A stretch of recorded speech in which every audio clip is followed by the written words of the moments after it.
आता तुम्ही म्हणताला की गोपाळकाला तर लांब आहे, तोपर्यंतच तुम्ही दहीहंडीचा कार्यक्रम कसा काय केला? चला सांगते पुढं. नमस्कार, मी भाग्यश्री. माझ्या चॅनलवर तुमच्या सगळ्यांचं स्वागत आहे. आता मी तुम्हाला सांगितलंच आहे की मी आले आहे गावाला. तर गावाला आमच्यात पारायण सप्ताह बसलेला होता. आता त्या सप्त्याची होती समाप्ती. त्याच्यामुळं त्या दिवशी दिंडी चालू होती गावातून.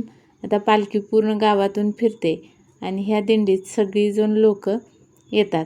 आता जशी ओवाळतील तसे ते पाठीमागं असं जॉईंट होत होते. सुरुवातीला आता कमी लोक दिसत होते, पण लास्टला अशी भरपूर माणसं झालते आणि छान फुगड्या खेळत होती. आता सगळ्यांच्या वेगवेगळ्या फुगड्या चालू होत्या.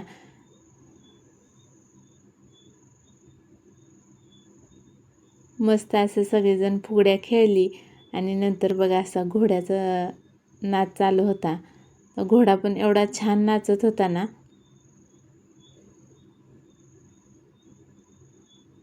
आता पालखी सोहळा आहे म्हणजे दिंडी गावातली सप्ताहाची. मग त्याला घोडा असा आणतात आमच्या गावात आणि छान असं घोडा पण नाचत होता.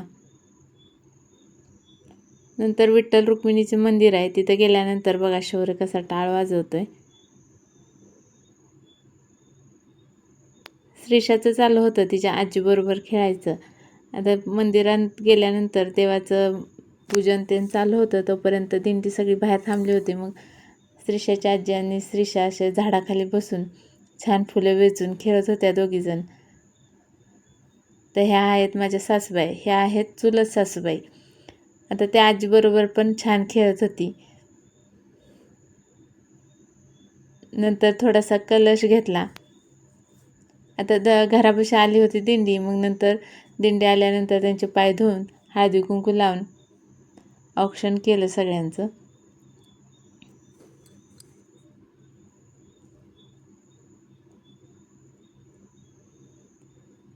तर आमच्या सासूबाई तर पारायण सप्ताहाला बसल्या होत्या, त्याच्यामुळे त्यांनी कलश घेतलेला, कुणी तुळस घेतलेली.